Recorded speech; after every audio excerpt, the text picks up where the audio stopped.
Hello, all, and welcome. I'm FNG 007. Love me by the second in real life. We'll get into that in a minute. Um, I was just watching one of my favorite YouTubers, Mr. Sujano, um, and in his latest video down here, it's Nintendo's war on emulation. So he's going to talk about some very interesting things that I personally can't believe that this shit is still going on. And we're going to watch this video, and afterwards, I'm going to comment on it um, from my experience. And, uh, you know, because what he's talking about is actually ridiculous and it's bullshit that Nintendo's doing this. So we're going to get into that in just a moment. So, as I said, Mr. Sujano, guy that I really like, please like and subscribe to him, follow him. Um, but I am FNG 007 here on my channel, and that's Lloyd McVeigh II in real life. I'm a United States Air Force veteran. I'm a gray hat. I specialize in OSINT, InfoSec, and I'm a consultant and a troubleshooter. And I've spent about 25 years in, the high-tech industry of national defense and, other things. I'm also an old school game hacker. And, I'm doing that shit since I was 15, hardware, software. Any Tron, I make it mine. So, um, but my real experience, like I say, is in the high tech industry. And Nintendo, in this case, and it's actually most video game companies, are often forgetting that they are in the technology sector and they are a consumer electronic as opposed to a uh, defense one. And there's a lot of different rules in the consumer sector that they kind of forget about, um, that even apply in the defense sector and across the board, especially when we're talking about industry. So we're going to come back after we watch this video, and we'll talk about this. Um, so the video is going to be about 5 minutes long, and then I'm going to do some commentary, hopefully for only about 5 to 10ish minutes. I want to keep this video relatively short and just kind of impactful. So let's get into it. Back here,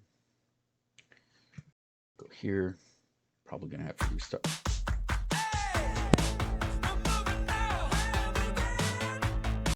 Hey everyone, Mr. Sujano here. In this video, we're talking about Nintendo and Dolphin. Let's get started. Alright, to kick things off, yes, I'm camping again, and yes, I'm on another stroll. I've got my coffee, and we've got quite a bit to discuss today. Actually, just one big item. Nintendo has issued a DMCA against Dolphin on Steam. Unfortunately, this is another day of Nintendo being, well, Nintendo. They've gone after emulation before. They're not a fan of emulation. And this is a little bit different than the whole Sony Emblem case from back in the day. For those who may not be aware, Dolphin is a Nintendo GameCube and Wii emulator. They don't use any Nintendo source code, so from a legality standpoint, it seems that it's absolutely fine. However, Nintendo's stance here is a little bit different. They're going after Dolphin the same way they went against Lockpick just a few weeks ago, anti-circumvention. Now, interestingly enough, it's one very specific part of Dolphin that Nintendo is going after, the part that loads your game and lets you play it.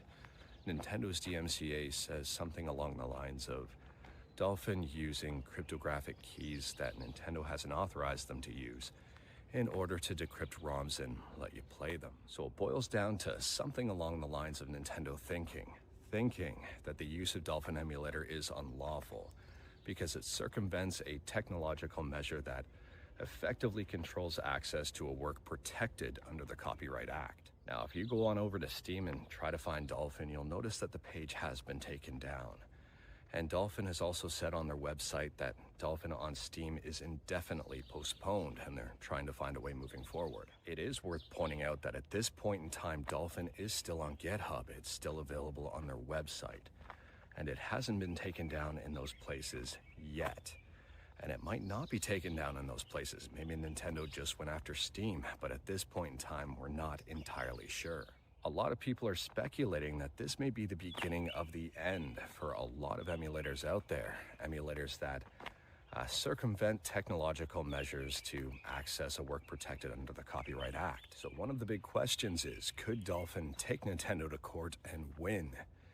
And the answer is probably yes, or possibly yes. However, can Dolphin afford to take Nintendo to court and win? And the answer there is, we don't know. Court cases are notoriously expensive and lengthy, and Emulation is not a multi-billion-dollar registered company on the stock exchange. Emulation is a lot of homebrew stuff and runs on a lot of donations. And I'm wondering if the emulation community would band together and try to take down Nintendo on this one. Honestly, I'm not too sure. I'm not too sure if everyone combined could afford to take down Nintendo on this one. Nintendo is, well, you could argue that they are doing okay in terms of finances, and I think they'd be okay in terms of taking Dolphin to court in hopes of just drawing it out. Would Nintendo win? Do they think they could win? Well, that's another question altogether. It just might be the threat of the DMCA that shuts down a lot of emulators. I mean, we saw that with Skyline. My big question is, what does Nintendo do from here? Do they go after Dolphin on GitHub? Do they go after other emulators? Do they try to make this a bigger thing than just Dolphin on Steam? And I guess we're gonna have to wait to find out. At what point would it take someone to say enough is enough and actually take Nintendo to court? If Nintendo lost this one, it would be hugely damaging against them. But as for what happens next, your guess is as good as mine. But anyways, that is all I've got for you in this one. Straight to the point, all stuff and no fluff. Let me know your thoughts about anything we talked about today in the comments below, and we only talked about one thing. If you like this video, leave a like. If you didn't like this video, leave a like. Hit that subscribe button, check out my other videos. Don't tempt fate, save your state.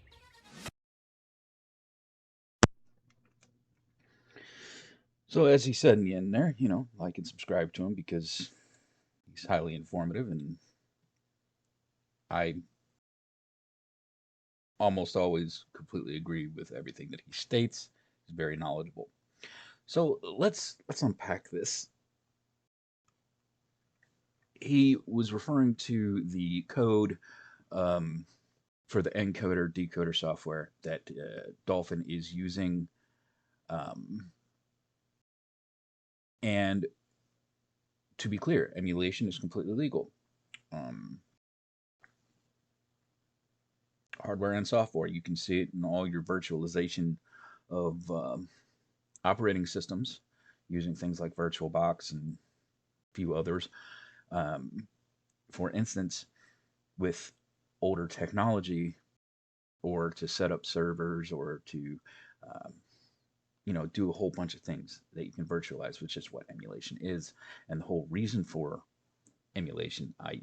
virtualization, is because a company normally stops supporting the legacy hardware or software, right? And that is very, very key in some of the things that he was saying, in the fact that once a company publicly ends support for a product line, it now opens them up for legal reverse engineering of their products, and third-party support of their products. I.e., if you look at, say, the different Windows systems that have been, degraded over the years, and Microsoft has ended support of said systems. Is Bill Gates out there suing all these third-party people? No, absolutely not. And because he's not an idiot. Sorry. But these video game companies are coming around and trying to use pieces and parts of the technological code to their advantage. And they've been doing it since the 80s, and they've settled on the copyright infringement. So copyright doesn't actually, it's never been meant for industrial use at all. That's why we have patents. If you want your devices, your software, etc., protected without risking the reverse engineering and or etc. Of your product, even after consumer release, you need a patent. Period. You have to have a patent in the industrial sector, um, and copyright has always been for to ensure that artists, you know, get credit for their work. It was never meant for use in the industrial sector to circumvent uh, tech law and oh shit, product improvements and advancements. Um, if you look in a few of the older court cases, like when cloning became a big thing with a lot of these companies, there was like Asteroids versus I forget who the um, competing company was, but uh, they were trying to argue that the competing company was using things that were too similar to their game. It was essentially a clone, and court system said no. Um, the name's different. You can't really you can't patent the asteroid concept, um, and because it's a game, right? Similar to say the cloning of Monopoly back in the day when you had Monopoly versus Monopoly, um, and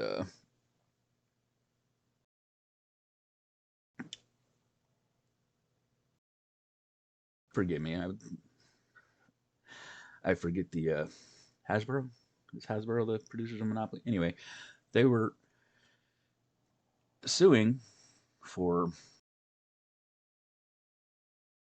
essentially a game clone, an analog game clone, and that at that time the Supreme Court ruled that no, you can't actually patent rules and procedures, and their visuals in the game were different enough that it couldn't be confused with the trademarks and um, imagery of the Monopoly assets. So no, and that was also, like I say, you cannot patent um, rules, processes, procedures, right? Well, what about form factor? Like in Nintendo's case, they have the cartridges. That's what they used to use for to get around people, stealing their games and using it with other things when it was in production, right? But back in the day was when we discovered how to take the games off and put them into digital form. And now, because it was just a card, which cards are used throughout the technological industry, and you just load them onto ROMs, which are what the games are called. It's just uh, read only memory is what that stands for. And you have PROMs, programmable read only memory. You have EPROMs, erasable programmable read only memory, right? So it's just a data file that goes onto a device, and you can put it onto any physical hardware that you want. Okay? That's the basics of it. I'm trying not to get too deep into that. So the only digital goods that Nintendo actually has from back in the day up through um, all of their game systems have actually been pulled off by their consumers originally. Pulled off by their consumers, and they eventually went through and reacquired them offline when they were put out there to share with other people, which as a consumer, once you buy a product, you technically have the right to do what the fuck you want with it, regardless of what terms of service say. That's another thing they kind of forget about. And they started suing people for piracy. No piracy has ever taken place of the old school retro games. Let me take that back. No known piracy has taken place with those old school retro games. Okay? Because in order to find somebody for piracy in the consumer sector, first of all, they have to break into your company server. You have to find the individual and or team that broke into your company server, and that's before your production run and release to the um, public openly. And that costs money. It costs a lot of money. You have to hire a little team to come in and do some forensics and blah blah blah. And again, that's if they broke into your shit. And you also have, internal corporate espionage and all that other kind of stuff. Anybody who has downloaded a ROM off of the open net, they are not guilty of piracy. Period. So you have a tech company that is essentially trying to say it's against the law for a essentially what is a consumer run outfit that has loved these games so much. Nintendo stopped supporting these products years ago, and then want to come back and say that they have essentially stolen trade secrets, which are no longer trade secrets because they've ended the support of their product. And they're claiming copyright infringement.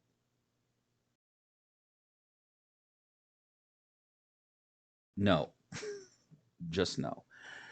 So while Nintendo does have a lot of money and they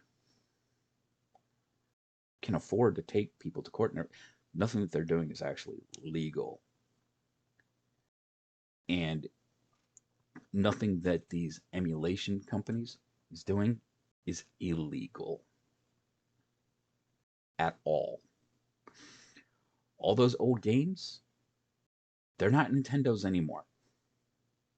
They've either been bought and paid for by other consumers who are just sharing them on the open net, which, by the way, once a file hits the open net, if it's not behind a paywall and it's just open access, it's not an illegal download.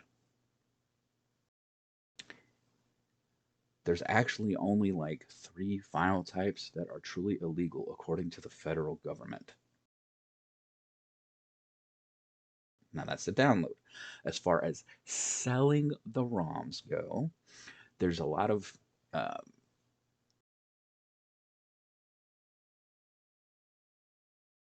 things around copyright to where, yes, if you were to just up and sell these ROMs, even though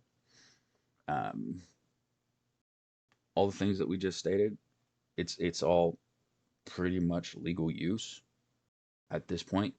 You have to be careful about how you do it. Like you could sell a ROMs collection on a device, for instance. You can. That's a total legal thing to do. Nintendo doesn't like it, but you can. Because in those cases, you are not charging for the ROMs individually. You are charging for the setup of the system and the hardware itself that you're putting it on. I.e., think about your modded Nintendo DSs, your modded PlayStation portables, your modded tablets that you're running RetroArch with, a USB stick that is plug and play. It's absolutely legal to sell. Nintendo doesn't like it, and they might hit you with a DMCA or whatever, but it's absolutely legal. And they use these DMCAs to perpetuate fear that we've been dealing with since the 80s and the whole copyrights and all this other bullshit because they're using a tool that was never meant for the industrial sector. So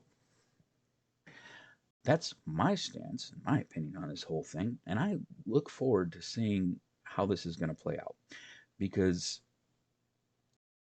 anybody who's actually been in the high tech industry, i.e., like me and a few others, yes, it's scary. It sounds all kind of scary, but nobody has an understanding of how the shit actually works in the industry because Nintendo keeps on spouting disinformation and just throwing money at the problem. And the average Joe consumer doesn't know any better. You just have a bunch of people who love to play games and they've been labeled as dirty hackers and pirates and breaking of copyright and all this other shit. When in actuality, the only thing that Nintendo has protected right now is their current tech, which is the Switch, while they're maintaining support of it. Okay? As a consumer of their products, any consumer can reverse engineer their shit, provided they don't distribute the shit that they reverse engineer while their product is supported. You can absolutely reverse engineer your shit, i.e., mod it or hack it to your heart's content. But you really shouldn't go out there and share what you've done because it's their current tech. It is their current baby, and you shouldn't do it. But anything that's their old tech, that is now free reign. And they're using a bullshit paper tiger of copyright, which isn't meant for the tech sector, to maintain an iron grip on their shit. And I kind of hope that they get fucked in the ass on this. So that's what I'm going to say about it. And be wary and read up on this shit. Because this is not something that they're going to tell you. And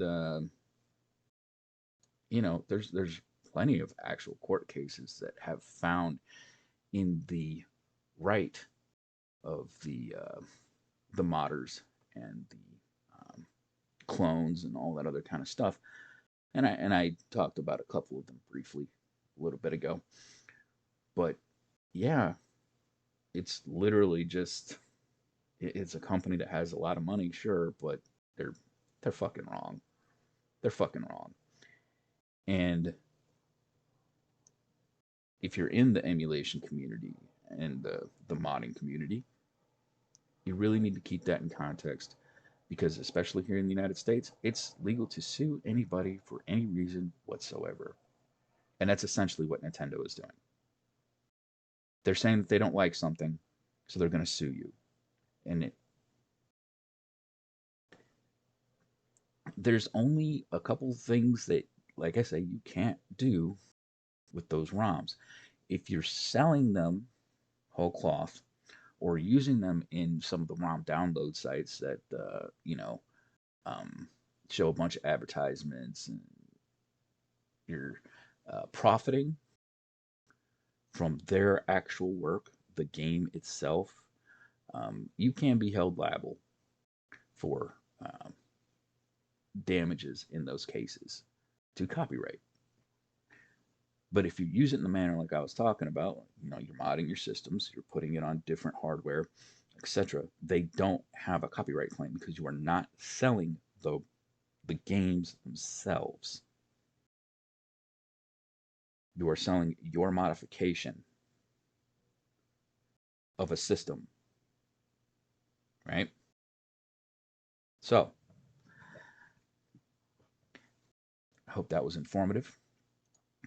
Go over and follow Mr. Subzano. He does excellent work for the community. He always keeps us updated. and like and subscribe to me as well, because I plan on sticking my nose into this shit. Actually, it's never left. I mean, like I say, I'm old school. So this link tree will be down in the description, and so Mr. Sujano's stuff, and keep tabs on this. I'll see you in the next one.